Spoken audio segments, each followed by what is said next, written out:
partai ini perlu disemangati. Karena negara kita memerlukan partai yang baik, memerlukan politik kebaikan, memerlukan politik yang baik, politik-politik yang baik.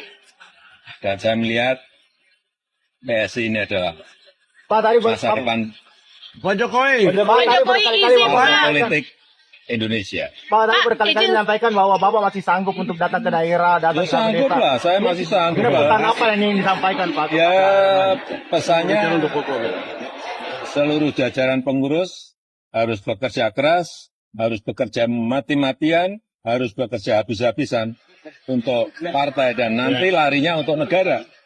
Kalau yang